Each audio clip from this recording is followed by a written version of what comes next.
Next up is Abduli, with a problem that keeps him up all night. I had this for the past 20 years. Very, very loud and annoying. You know? Let's just remind ourselves exactly what you look like and sound like when you're asleep, if we may. You know what I mean? So Do you snore like that every night? even for 10 minutes, if I take a nap, it comes on.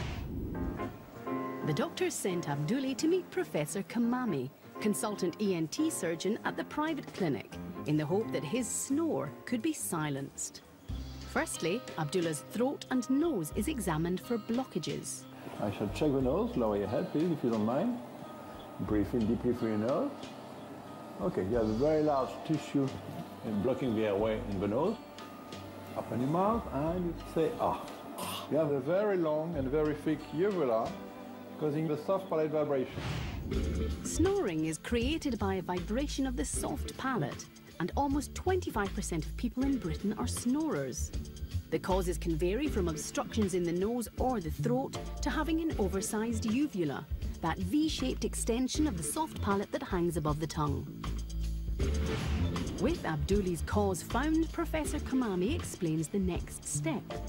The nose blockage, which is to be addressed with a laser. With a laser beam, we shall just split in two parts the uvula. You will see the back of the throat like this. Okay. So then, when we will be swallowing, it will come back to the middle. Okay. When we will be breathing, it will be split in like this in two parts. Okay. Can Abduli get a quiet night? Find out later.